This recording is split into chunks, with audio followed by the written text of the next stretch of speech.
Confesión Bautista de Fe de 1689. Capítulo 7. Del Pacto de Dios. Párrafo 1. La distancia entre Dios y la criatura es tan grande que aun cuando las criaturas racionales le deben obediencia como su Creador, éstas nunca podrían haber logrado la recompensa de la vida a no ser por alguna condescendencia voluntaria por parte de Dios, que a Él le ha placido expresar en forma de pacto. Párrafo 2. Además, habiéndose el hombre acarreado la maldición de la ley por su caída, agradó al Señor hacer un pacto de gracia, en el que gratuitamente ofrece a los pecadores vida y salvación por Jesucristo, requiriéndoles la fe en Él para que puedan ser salvos, y prometiendo dar su Espíritu Santo a todos aquellos que son ordenados para vida eterna, a fin de darles disposición y capacidad para creer. Párrafo 3. Este pacto se revela en el Evangelio, en primer lugar, a Adán en la promesa de salvación a través de la simiente de la mujer, y luego, mediante pasos adicionales hasta completarse su plena revelación en el Nuevo Testamento, y tiene su fundamento en aquella transacción federal y eterna que hubo entre el Padre y el Hijo acerca de la redención de los escogidos, y es únicamente a través de la gracia de este pacto como todos los descendientes del Adán caído que son salvados obtienen vida y bendita inmortalidad, siendo el hombre ahora totalmente incapaz de ser aceptado por Dios bajo aquellas condiciones en las que estuvo Adán en su estado de inocencia.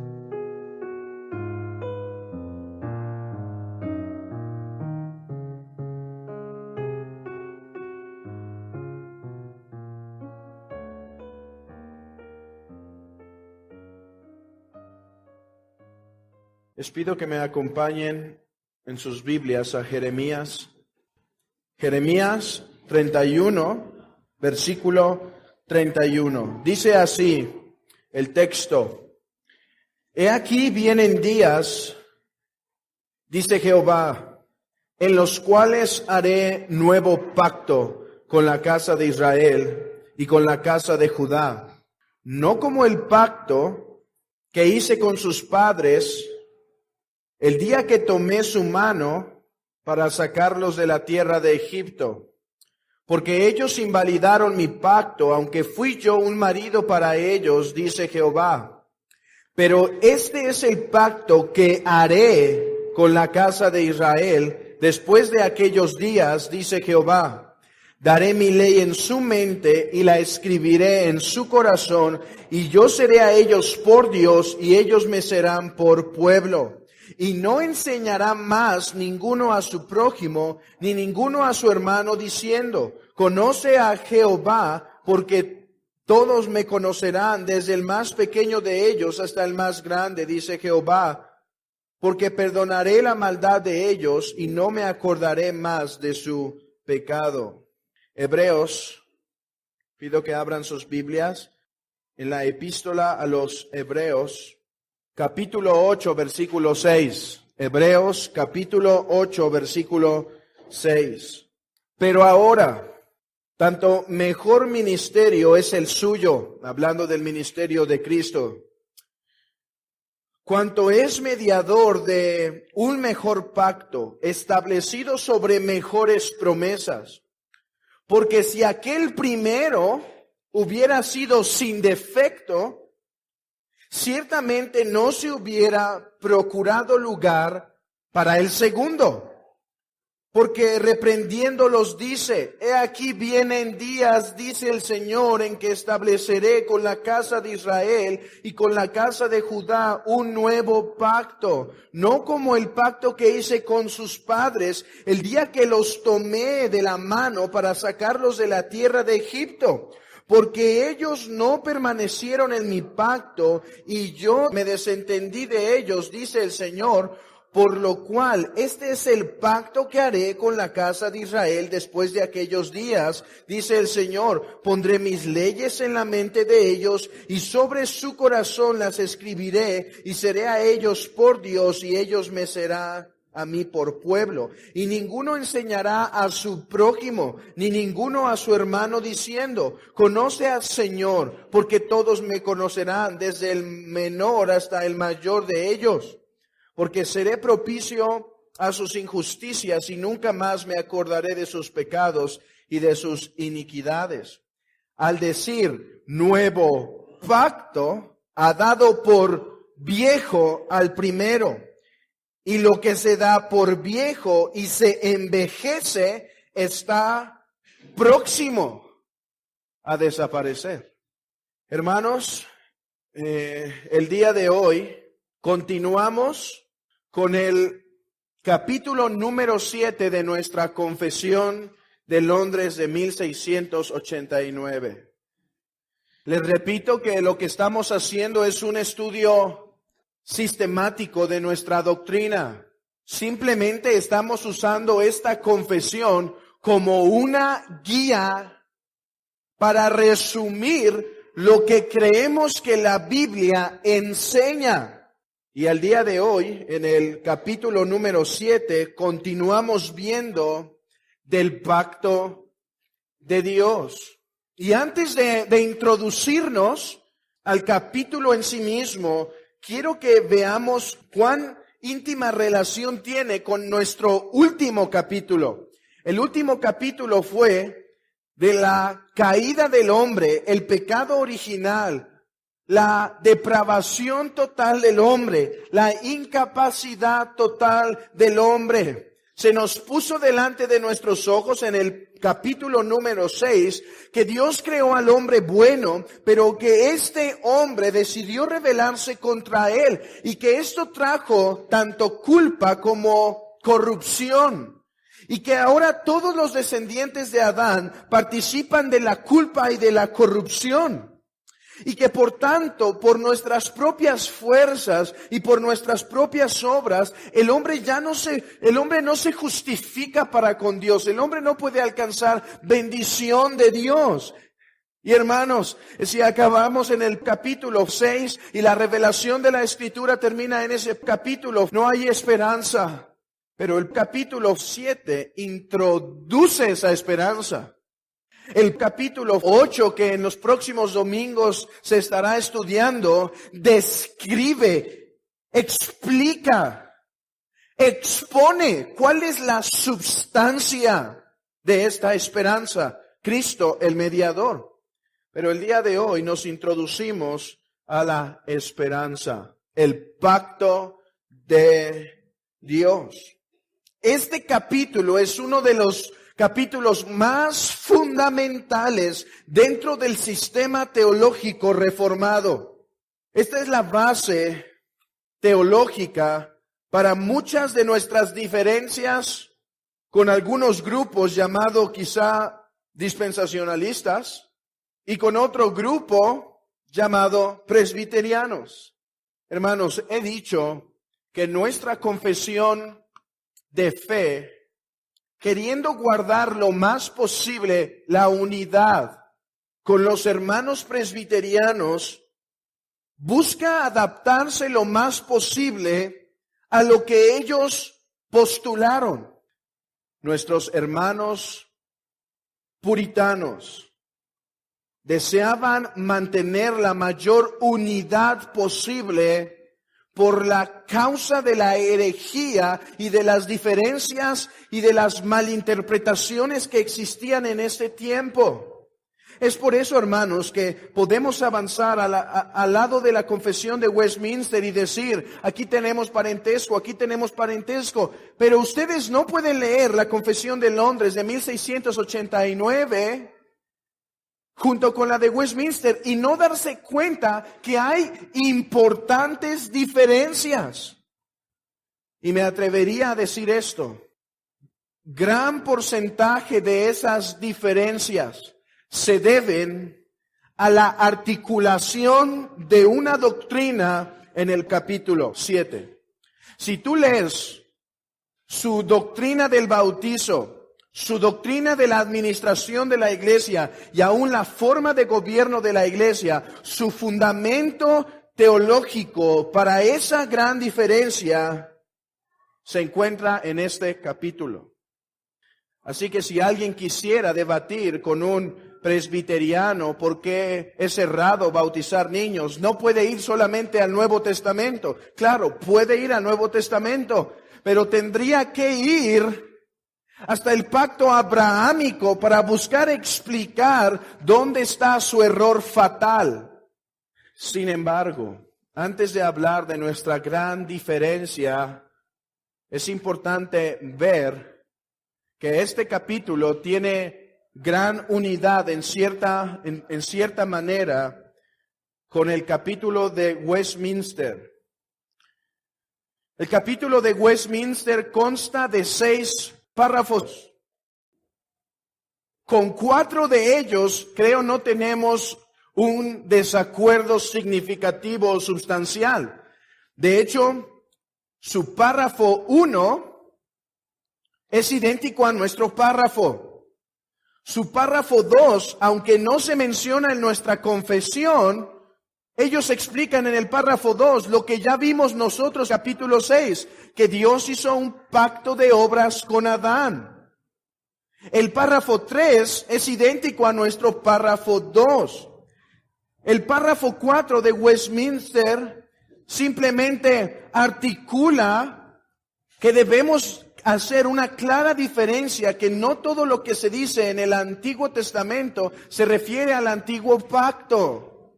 Nuestra gran diferencia viene cuando ellos formulan su párrafo 5 y su párrafo 6, y nuestro párrafo 3, estos 5 y 6 de Westminster y el párrafo 3 nuestro son totalmente opuestos. Bueno, no totalmente opuestos, pero sustancialmente distintos, teológicamente distintos. Pero hablaré de ello. Y hermanos, ¿por qué hoy estamos hablando tanto de nuestra diferencia con Westminster? Porque no podremos apreciar correctamente el capítulo 7 de nuestra confesión si no lo comparamos con lo que nuestros hermanos puritanos no pusieron. ¿Me explico? No podremos valorar la riqueza, la precisión, la exactitud de nuestro párrafo si no vemos la gran diferencia. 2 párrafos enteros se rechazaron prácticamente en su articulación. Pero antes de llegar al párrafo 3, debemos empezar con el párrafo 1, ¿verdad? Pueden titular su párrafo 1, la importancia del pacto. La importancia del pacto, o podrían titularlo, la importancia de los tratos de Dios con el hombre en forma de pacto. El otro es mejor, ¿verdad? Más resumido. La importancia del pacto. Se lee así el párrafo 1.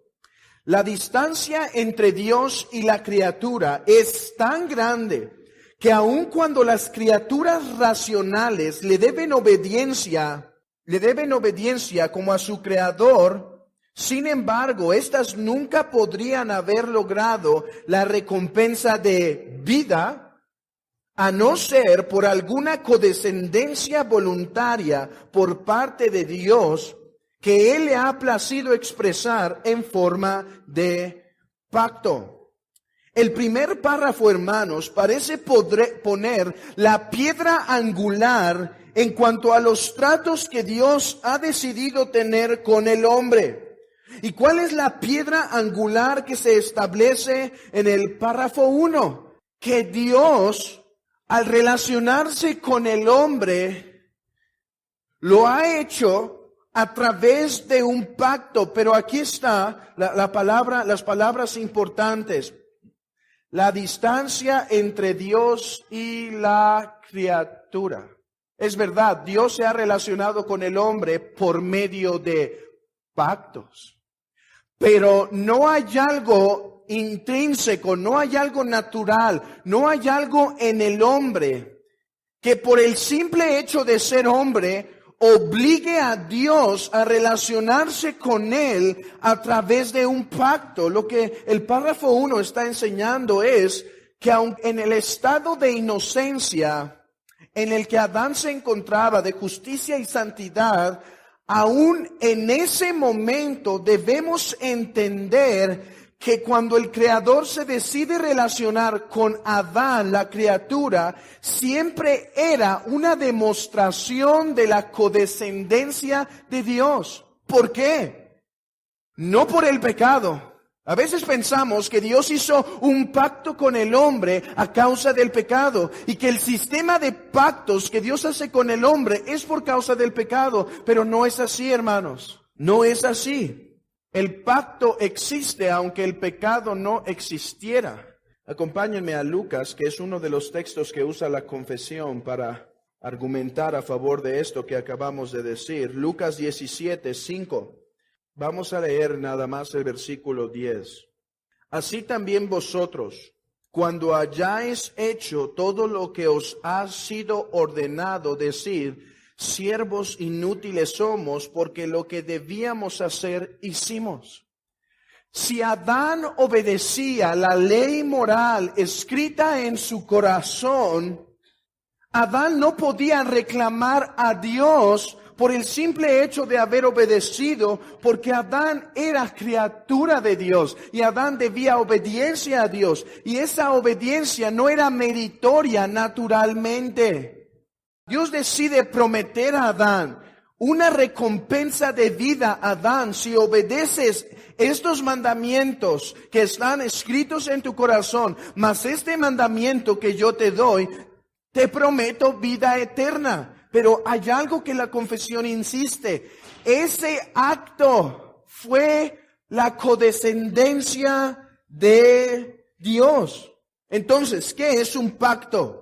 Un pacto es la concreta revelación de la voluntaria codescendencia de Dios para con un hombre. Agregaríamos, obviamente, que un pacto es una promesa a la que se le impone un juramento, según nos enseña Hebreos, y podríamos definirlo más abundantemente, pero tomando las palabras del párrafo 1, debemos entender que un pacto siempre, un pacto de Dios con la criatura, siempre es revelación de la codescendencia de Dios. Miren cómo termina el párrafo.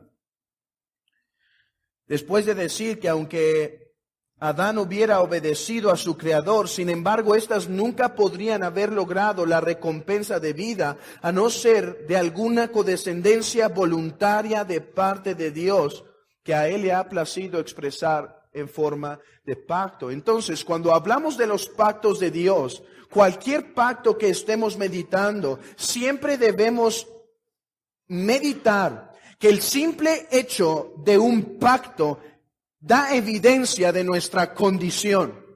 El simple hecho de que el hombre se encuentre en un pacto con Dios da evidencia de nuestra condición, que somos criaturas, Él es creador. Él es Señor, nosotros sus siervos. Él manda, nosotros obedecemos. Él estipula, nosotros nos sometemos. Porque Adán hubiese, hablando hipotéticamente, podido vivir y obedecer y nunca adquirir esa recompensa de vida. Fue que Dios la prometió a él. Ahora, yo creo que Adán fue hecho en una creación pactual, o sea que Dios creó al hombre capaz de vivir en una relación de pactos. Sin embargo, siempre debemos reconocer que el pacto es la codescendencia voluntaria de Dios. Entonces, para pasar a nuestro segundo párrafo, ya que hemos visto esto anteriormente, entonces, ¿era que Dios se bajaba a un estado que el hombre pudiese comprender?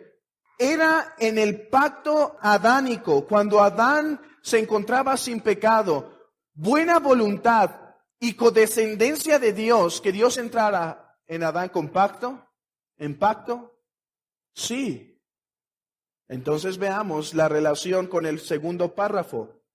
Además, habiendo el hombre acarreado la maldición de la ley por su caída, agradó al Señor hacer un pacto de gracia.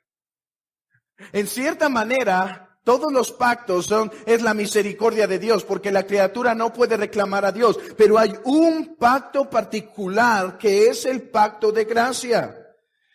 A este párrafo le puedes poner como título la necesidad de un pacto de gracia y el método de su aplicación. La necesidad de un pacto de gracia y el método de su aplicación. ¿Qué se está presuponiendo en el párrafo 2? Que Dios condescendió con Adán e hizo un pacto y dijo a Adán, aunque me debes obediencia, yo decido bendecirte con vida eterna si te sometes a mí, si obedeces mis mandamientos. Pero ¿qué pasó con Adán, hermanos? Adán se rebela contra Dios. Adán se opone a Dios. Adán se levanta en contra de Dios. Ahora, si ahí acaba la historia de la humanidad y todos los descendientes de Adán son condenados, Dios es justo. ¿Por qué? Porque el mismo hecho de que Adán hubiese podido recibir vida eterna si obedecía, ya era misericordia, condescendencia de Dios. Así que Dios podía dejar al hombre en esa condición. Pero mira lo que dice el texto, y esta parte la puedes subrayar. Agradó al Señor hacer un pacto de gracia. El pacto de gracia es por causa de una necesidad. No necesidad de Dios, sino necesidad del hombre. Y no que cuando el hombre la necesitara, Dios era obligado a hacerlo. Sino una vez que Dios en su plan eterno decidía salvar a la raza caída, a la humanidad caída, era necesario que otro pacto se estableciese. El pacto de gracia es necesario a causa que el pacto de obras fue quebrantado, fue violado.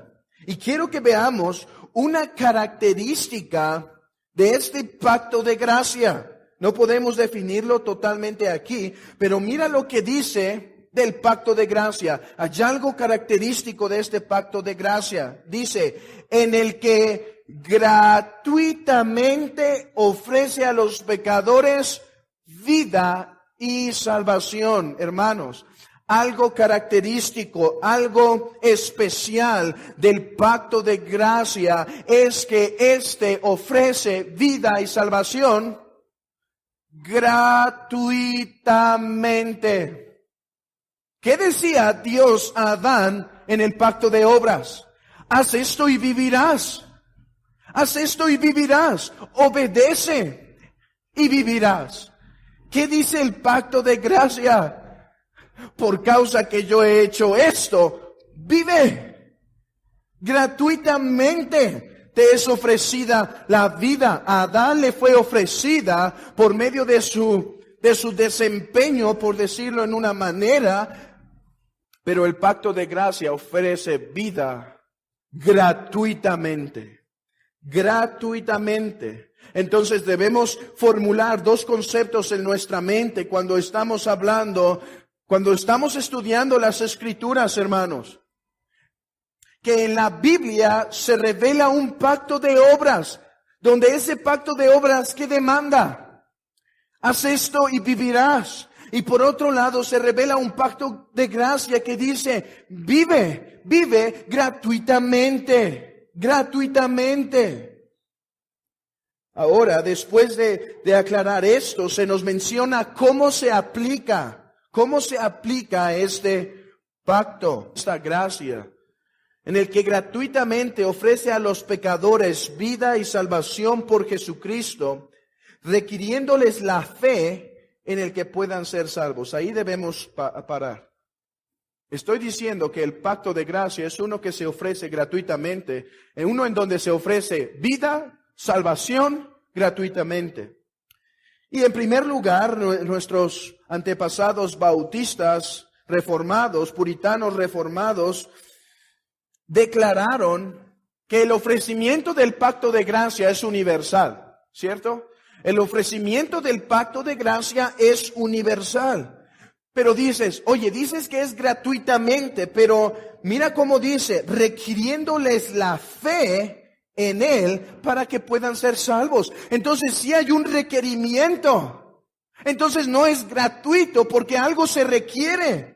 Es verdad, algo se requiere, pero es que el pacto de gracia no dice que nada es requerido. Lo que el pacto de gracia enseña, hermanos, es que todo lo que es requerido, Dios se compromete a cumplir por nosotros, absolutamente. Continúa leyendo conmigo. Requiriéndoles la fe en Él para que puedan ser salvos y prometiéndoles dar su Espíritu Santo a todos aquellos que están ordenados para vida eterna, a fin de darles disposición y capacidad para creer. Requiriéndoles la fe, o sea, requiriéndoles que crean. Y después se nos dice que el Espíritu Santo es dado para que aquellos que han sido elegidos, aquellos que han sido ordenados para vida eterna, puedan creer. El pacto de gracia no quiere decir que no hay nada que cumplir para que la vida y salvación se dé. El pacto de gracia no enseña que Dios barrió nuestros pecados debajo de la alfombra. El pacto de gracia más bien enseña que todas las demandas, todo el castigo para nuestra salvación iba a ser cumplido por un sustituto. Como dice Hebreos, por un fiador. Un fiador. Alguien más pagaría. Y la fe que se nos requiere, lo que enseña Efesios 2, no es, y este don de la fe no es algo nuestro, sino que es un regalo de Dios. La fe es requerida para salvación, pero te puedes preguntar, ¿por qué creíste? ¿Por qué creíste? La respuesta es, yo creí porque el Espíritu obró en el tiempo el plan perfecto que Dios tenía para mi salvación. Es que el Espíritu me dio la fe. Es que el Espíritu obró en mí, me capacitó, me puso esa santa disposición para creer. Eso es a lo que llega Juan Calvino en el capítulo 9 de Romanos, y él se hace la siguiente pregunta: ¿por qué el pueblo de Israel, por qué solo algunos de entre el pueblo de Israel fueron salvados? ¿Por qué solo había un pequeño remanente dentro del pueblo? La respuesta es que porque aunque el antiguo pacto involucraba a toda una nación, solo algunos de entre ellos eran elegidos para salvación y eran capacitados para creer la futura venida y obra del Mesías. Así que toda jactancia queda excluida. Porque si crees, no te lo puedes atribuir a ti mismo. Entonces vemos, en primer lugar, en el párrafo 2, la necesidad del pacto de gracia. Es necesario porque el pacto de obras quedó violado. Y ninguno de los descendientes de Adán es capacitado para obedecerlo, porque en Adán pecamos. Hemos visto la característica de este pacto de gracia, que a diferencia del de obras, este dice, vive gratuitamente. Hemos visto que tiene un aspecto universal, donde se ofrece este pacto de gracia.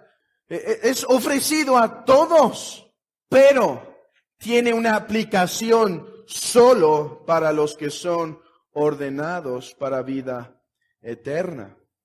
Así que el pacto de gracia es el plan de Dios para salvación de su pueblo que se encontraba bajo la maldición. Quiero enfocarme en el último párrafo, que es el párrafo más evidente de nuestra distinción. Si te preguntas por qué somos reformados nosotros y no bautizamos niños como otros reformados, es por causa de este párrafo. O bueno, más bien, es por causa de la teología de este párrafo. Puedes titular a este párrafo: la revelación, establecimiento y fundamento del pacto de gracia. ¿Qué vamos a ver en este párrafo? La revelación del pacto de gracia, el establecimiento del pacto de gracia y el fundamento del pacto de gracia. Revelación, establecimiento y fundamento. Dice así el párrafo 3. Y quiero que pongan atención en los énfasis que voy a hacer. Este pacto se revela en el Evangelio, en primer lugar, a Adán en la promesa de salvación a través de la simiente de la mujer, y luego mediante pasos adicionales hasta completarse su plena revelación en el Nuevo Testamento. Y tiene su fundamento en aquella transacción federal y eterna que hubo entre el Padre y el Hijo acerca de la redención de los escogidos. Y es únicamente a través de la gracia de este pacto, como todos los descendientes de Adán caído que son salvados obtienen vida y bendita inmortalidad, siendo el hombre ahora totalmente incapaz de ser aceptado por Dios bajo aquellas condiciones en las que estuvo Adán en su estado de inocencia. Pregunta: ¿Se establece el pacto de gracia en el Antiguo Testamento? La confesión de Westminster contestaría sí, pues la confesión de Westminster enseña que el pacto de gracia ha tenido dos administraciones, una principal en el Antiguo Testamento y una en el Nuevo Testamento. Ellos creen, o algunos, al menos algunos, de la postura presbiteriana, o aún, creo, algunos congregacionalistas, ellos creen que ya sea en el pacto abrahámico o en el pacto mosaico, Dios estableció el pacto de gracia, pero que el nuevo pacto es otra administración de este pacto de gracia. Entonces, noten esto. Si el pacto abrahámico era un pacto de gracia, la naturaleza de este pacto, estoy diciendo lo que ellos enseñan, hermanos, en muy resumido, se han escrito muchas miles de páginas solo acerca de este tema, pero un resumen: si el pacto abrahámico era el pacto de gracia, entonces este tenía dos administraciones, una espiritual y una externa. Estaba el Hijo de la promesa y estaba externamente. Entonces, traslademos el pacto abrahámico al nuevo pacto. Está la iglesia. Así como Abraham debía circuncidar a sus hijos, aunque inmediatamente sus hijos no pertenecían a la parte espiritual del pacto abrahámico, así también nosotros. Si tú eres creyente, perteneces a la iglesia invisible, los verdaderos salvos. Pero tu hijo, aunque inmediatamente no crea, puede pertenecer a la esfera externa. Ahora, ya sea que algunos lo justifiquen con el pacto abrahámico, otros lo justifican con el pacto mosaico. Y el pacto mosaico, vemos más claramente cómo hay un remanente, ¿verdad, hermanos? Es las palabras que se usan. Hay un remanente y está toda la nación de Israel. Preguntan, ¿quién era el pueblo de Dios? ¿Qué tenemos que responder? Todos. Ok, había una diferencia entre salvos, sí, el remanente, y ¿qué de los que estaban externos? También eran el pueblo de Dios. Entonces dicen, este es el pacto de gracia. Y como lo único que cambia es la administración, en vez de ahora de tener circuncisión, ahora tenemos bautizo. Y así como ellos solo pertenecían el remanente espiritualmente, pero externamente los otros, así también en nuestras iglesias.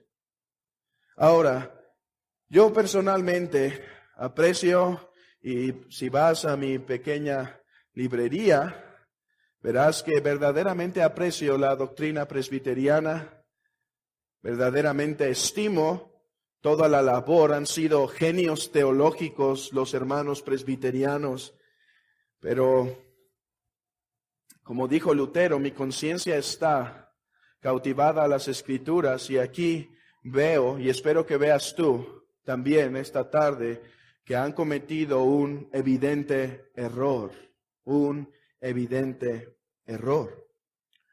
Muchos van a tener dudas después de esta lección. Así que no puedo en una predicación desempacar todo lo que tenemos que desempacar. Pero trataré de ser lo más claro, dando muchas cosas por sentado, lo más sencillo, sabiendo que este es un resumen solo de nuestra confesión. Y debemos preguntar esto. Ellos dicen que el pacto mosaico era un pacto de gracia. Pero hermanos, ¿cuál fue la evidencia que acabamos de ver en el párrafo 2? ¿Cómo es un pacto de gracia, hermanos? ¿Cuál es la palabra clave?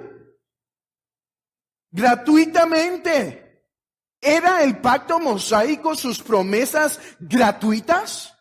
No contestemos sí o no. Vayamos a la Escritura. Ve a Levítico 18. Levítico 18, 5. Por tanto, guardaréis mis estatutos y mis ordenanzas, los cuales, haciendo el hombre, vivirá en ellos. Yo, Jehová. ¿Cuáles eran las palabras que Dios dio a Adán? Haz y vivirás. Escucha la fraseología del versículo 5. Guardaréis mis estatutos y mis ordenanzas, los cuales haciendo esto el hombre vivirá. Levítico 26, 3 y 4. Si anduviereis en mis decretos y guardareis mis mandamientos y los pusiereis por obra, yo daré vuestra lluvia a su tiempo y la tierra rendirá sus frutos y el árbol del campo dará su fruto. Hermanos, ¿cuál es la condición de que Dios bendiga nacionalmente por medio de la lluvia la tierra del pueblo de Israel? ¿Cuál es la condición? Mira, esa sola palabra ya evidencia que no era un pacto de gracia, porque el pacto de gracia no puede tener condición, es gratuito. Y el pacto mosaico, según se revela en Levítico 26, tenía una condición. Pueblo de Israel, ¿quieres recibir las bendiciones que Dios ha prometido? Obra, obedece, haz esto y las recibirás. El pacto mosaico continúa con cierta recapitulación del pacto de obras. Y esta administración apuntaba a Cristo en su total sistema. Eso lo vamos a ver más adelante. Ahora, era el pacto abrahámico. Y aquí es complicado. ¿Un pacto de obras o era un pacto de gracia? Hermanos, no podemos leer toda la narración de Génesis capítulo 15 y no podemos leer toda la narración de Génesis capítulo 17, pero digo lo siguiente: cuando a Moisés se le promete que el pueblo saldría, que el pueblo vendría fuera, ¿sabes bajo qué base Dios le promete a Moisés eso? Y le dice, Moisés, yo haré el pacto mosaico, estoy parafraseando, interpretando, explicando, yo haré contigo el pacto mosaico en base al pacto abrahámico, porque yo soy el Dios de Abraham, de Jacob, de Isaac. Yo haré ese pacto. Entonces, hermanos, vean la relación que en Génesis capítulo 3 se le da al pacto mosaico con el pacto abrahámico. Entonces, el pacto abrahámico, por una parte, revela, hermanos, cierto pacto de obras. Además, en Génesis 17 se explica cómo si Adán no circuncidaba a sus hijos, Abraham, sus descendencias saldría del pacto. Entonces, el pacto abrahámico, por un lado, tenía que condiciones, y eso es contradictorio a decir gratuitamente. Pero hay un problema con el pacto abrahámico. En primer lugar, en Génesis 15 se habla que Dios prometió a Abraham sin sus obras, tanto que Gálatas lo toma y dice, mira, Abraham fue justificado por la sola gracia, sin las obras, como si diera a entender que el pacto abrahámico fuese un pacto de gracia. Permítanme encontrar un texto. Gálatas capítulo 3, versículo 16. Ahora bien, a Abraham fueron hechas las promesas. El pacto abrahámico, por lo tanto, aunque en cierta manera era un pacto de obras, porque Abraham debía circuncidar para que su descendencia permaneciese dentro del pacto, no obstante, el pacto abrahámico estaba unido con promesas de salvación. Y hermanos, ¿cuál es el pacto que en la Biblia se revela, que acabamos de ver, que habla de salvación y vida gratuitamente? El pacto de gracia. Entonces el pacto abrahámico tiene una característica única de ser un pacto llamado dicótomo, de dos partes. En primer lugar vemos su parte de obras y cuando vemos en Génesis 17 que se les pone algo que hacer para permanecer, y vemos este pacto de obras en la relación que tiene con el pacto mosaico. Pero tenía aspectos del pacto de gracia, porque vemos que a Abraham le fue revelada la promesa de salvación gratuitamente.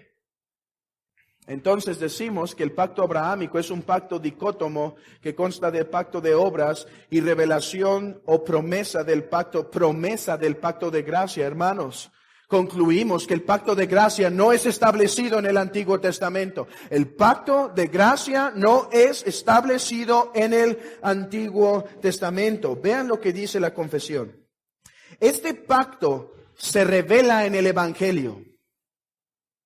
En primer lugar, a Adán, en la promesa de salvación a través de la simiente de la mujer. Vean esto, aunque el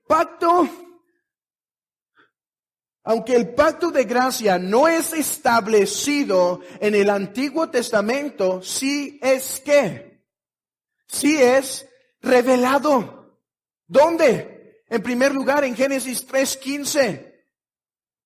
Respecto a la simiente. Y después, mira lo que dice, esta palabra es clave. Y luego mediante pasos adicionales. ¿Por qué? Porque después de la promesa que Dios le hace a Adán y a Eva respecto a la simiente, que aplastaría la simiente de la serpiente, después se le promete a Abraham, ¿qué, hermanos? Una simiente. Vean la relación, una simiente. Y después del pacto davídico, que es más parecido al pacto abrahámico, promete una simiente de parte de David, una dinastía. ¿Y qué dice Gálatas? La simiente que se le prometió a Abraham es Cristo. Es Cristo.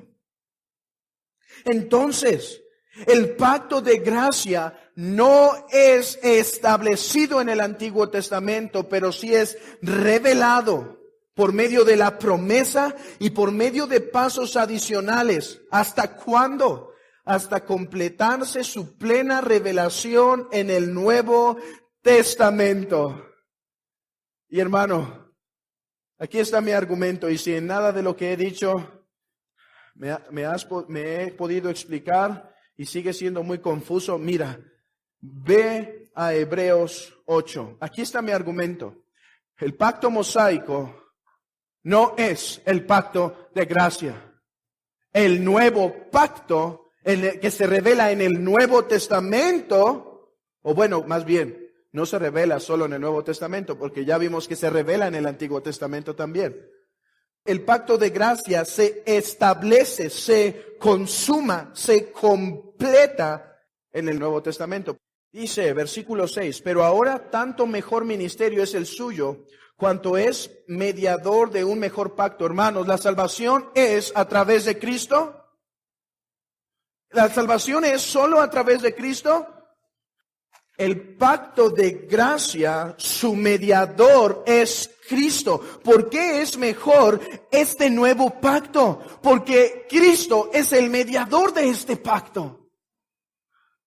Cristo es el mediador de este nuevo pacto, establecido sobre mejores promesas. Porque si aquel primero hubiera sido sin defecto, ciertamente no se hubiera procurado lugar para el segundo. O sea, hermanos, si el pacto mosaico era el pacto de gracia, ¿por qué esperar uno mejor? ¿Por qué esperar? ¿Por qué anhelar? ¿Por qué prometer en Jeremías 31:31 un mejor pacto? Un nuevo pacto. ¿Por qué necesitamos uno nuevo si el pacto mosaico ya es el pacto de gracia? No, es que según Hebreos capítulo 8, el pacto mosaico no es el pacto de gracia. Ya leímos todo este texto, pero vayan al versículo 13. Al decir nuevo pacto, ha dado por viejo al primero, y lo que se da por viejo y se envejece está próximo a desaparecer. Hermanos, no es que el pacto mosaico tuviese fallas en sí mismo, porque fue dado por Dios. Esa es una relación entre el nuevo y el antiguo pacto. Los dos son dados por Dios. Así que el pacto mosaico en sí mismo, intrínsecamente, no era malo o no era errado. Lo que pasa es que el pacto mosaico tenía un propósito específico, mis hermanos. Tenía un propósito específico. ¿Han escuchado aquellas palabras de Juan el Bautista que dice: yo soy aquel que se dijo, preparad camino para Jehová, para el Señor? Así era el pacto mosaico para el nuevo pacto. Preparaba el camino para el nuevo pacto. No estoy diciendo que el pacto mosaico era la exacta recapitulación del pacto de obras hecho con Adán. Estoy diciendo que es un pacto en sí mismo de obras, pero con propósitos y con dirección para el nuevo pacto. El pacto de obras fue dado para Adán de la siguiente manera: haz esto y vivirás. El pacto mosaico no es dado al pueblo de Israel: Israel, haz esto y vivirás. No es dado de esa manera. El pacto mosaico apunta de tres maneras al nuevo pacto. En primer lugar, guarda la simiente de Abraham, a través de la cual vendría el Mesías, a través del cual vendría la simiente de la promesa de la mujer, de la simiente de la mujer. Entonces, el pacto mosaico guardaba esa simiente hasta la venida del Mesías. En segundo lugar, el pacto mosaico, a través de su organización, de sus sombras, de su tipología, dirigía a Cristo, lo que dice Gálatas capítulo 3 y Gálatas capítulo 4. El pacto mosaico era un pedagogo, un maestro para el pueblo de Israel, para enseñarlos a esperar a Cristo, al nuevo pacto. Y además, estipulaba y definía las demandas exactas que el Mesías debía cumplir. Hermanos, el pacto mosaico para Israel no era como si Dios estuviese dándole la solución. Ok, su padre Adán cayó, ahora hagan esto y vivirán. No, el pacto mosaico les enseñaba su incapacidad para ayudarles a esperar. Entonces, ¿cómo fueron salvos los creyentes del Antiguo Testamento? Esa fue una acusación dentro del tiempo de que la confesión se hace. Los socinianos, ellos creían, y bueno, podríamos empezar con Pelagio. Ellos creían que en el antiguo pacto personas eran salvadas de otra manera, aparte del pacto de gracia y aparte del único mediador, Jesucristo. Pero la confesión, hermanos, no está enseñando eso. ¿Sabes a través de cuál pacto eran salvos los creyentes en el Antiguo Testamento? A través del pacto de gracia. Porque el pacto mosaico no ofrecía salvación. Mira cómo dice hasta completarse su plena revelación en el Nuevo Testamento, y está fundado en aquella transacción federal y eterna que hubo con el Padre y el Hijo acerca de la redención de los elegidos. Y es únicamente a través de la gracia de este pacto como todos los descendientes de Adán, del Adán caído, que son salvados, obtienen vida y bendita inmortalidad, siendo el hombre ahora totalmente incapaz de ser aceptado bajo otro medio. Es prácticamente lo que dice. ¿Cómo fue salvo Abraham? Por causa del pacto de gracia. Dice Juan 8, que cuando, dice el Señor Jesucristo, cuando Abraham vio mi día, se regocijó. Cuando Abraham contempló el cumplimiento de la promesa del pacto de gracia, de la simiente prometida, se regocijó, se alegró. Abraham fue salvo por la fe en la simiente futura, en la simiente venidera, en el Mesías. Así que, hermanos, de igual manera que nuestros amados hermanos presbiterianos, creemos que el pacto de gracia es uno. Es una unidad. Que el pacto de gracia ha sido a través del único pacto que las personas han sido salvadas durante toda la historia de la humanidad. Que Cristo es el único mediador entre Dios y los hombres. Y que después que Adán cayó, nadie se salva aparte del pacto de gracia. Nadie. Sin embargo, diferimos en decir que el pacto se estableció en el Antiguo Testamento. Afirmamos que el nuevo pacto, en su establecimiento, tenía fruto o tenía una obra actuando para atrás. Ahora el pacto actúa para adelante, porque el nuevo pacto, dice el Señor, esta es la copa del nuevo pacto en mi sangre. Pero es Cristo que establece, y en el Antiguo Testamento la eficacia del nuevo pacto giraba hacia atrás, caminaba hacia atrás. Ahora nosotros que miramos para atrás, la efectividad del nuevo pacto es para adelante. Pero nadie es salvado aparte de este pacto. Mira tu confesión en el capítulo 11, párrafo 6. La justificación de los creyentes bajo el Antiguo Testamento fue en todos estos sentidos una y la misma justificación de los creyentes bajo el Nuevo Testamento. ¿Has escuchado aquel texto en Romanos capítulo 3? Donde se habla que Cristo ha sido puesto como propiciación, que aunque Dios en la antigüedad pasó por alto los pecados de los hombres, Cristo se ha demostrado que esos pecados no quedaron impunes. Vayan al capítulo 21 de la confesión, párrafo 1. Capítulo 21, párrafo 1, y este párrafo consta de dos secciones. La primera empieza con la libertad que Cristo, y el segundo párrafo empieza con todo esto era sustancialmente común también a los creyentes bajo la ley, pero bajo el Nuevo Testamento la libertad de los cristianos se ensancha mucho más porque están libres del yugo de la ley ceremonial al que estaban sujeta la iglesia judaica. Y tienen ahora mayor confianza para acercarse al trono de gracia y experimentar más plenas del libre Espíritu de Dios que aquellas de las que participaron generalmente los creyentes bajo la ley. Recibieron los mismos beneficios, también se gozaron de la ley, porque ese es un argumento. ¿A qué se refiere con la novedad del nuevo pacto? Dice que se escribirá la ley en sus corazones, pero David ya tenía la ley del Señor escrita en su corazón. Dice que sería su pueblo, pero ya David era parte del pueblo de Dios. ¿A qué se refiere la novedad del nuevo pacto? A una mayor expresión y a una iglesia que se encuentra constituida por personas que todos conocen al Señor. Hermanos, el dispensacionalismo falla en ver la continuidad del Antiguo con el Nuevo Testamento.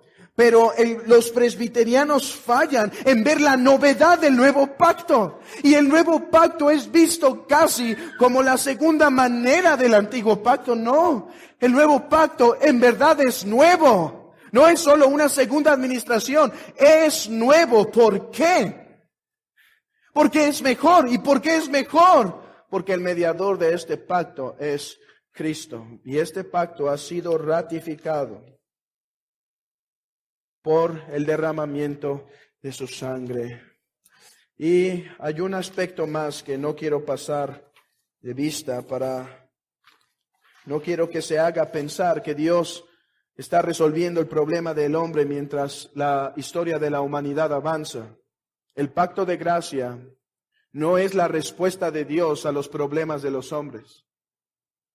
El pacto de gracia es la revelación del plan eterno de Dios para con su pueblo elegido desde tiempos pasados. Mira cómo dice el párrafo 3 del capítulo 7.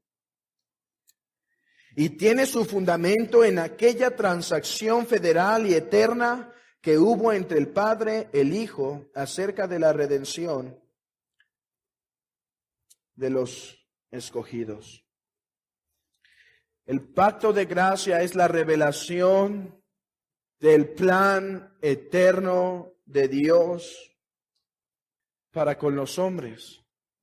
El pacto de gracia es la revelación de aquella transacción en la eternidad donde el Padre promete al Hijo un pueblo. El Hijo promete ser el fiador de ese pueblo. Y yo diría, según un entendimiento más trinitario, que aún el Espíritu Santo, pues como hemos visto, las operaciones de la Trinidad no pueden ser divididas. El Espíritu Santo aplica los beneficios de Cristo, quien nos salvó y llamó con llamamiento santo, no conforme a nuestras obras, sino según el propósito suyo y la gracia que nos fue dada en Cristo Jesús antes de los tiempos de los siglos, pero ahora se ha manifestado por la aparición de nuestro Señor Jesucristo, el cual quitó la muerte y sacó a luz la vida y la inmortalidad por el Evangelio.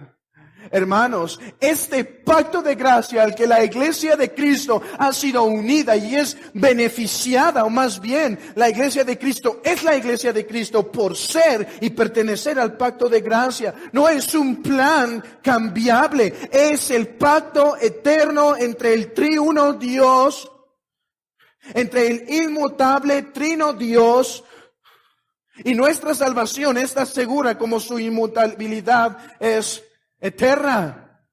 Y este pacto que se hace en la eternidad es revelado en el Evangelio. El Evangelio es la revelación del pacto eterno de Dios que se realiza en el nuevo pacto, que se establece el pacto de gracia en el Nuevo Testamento. Oremos, hermanos, meditando en la seguridad del pacto. Hermanos, el pacto de gracia es gratuito y el pacto de gracia pertenecemos a él por el decreto eterno de Dios. Deleitémonos y gocémonos en esa realidad.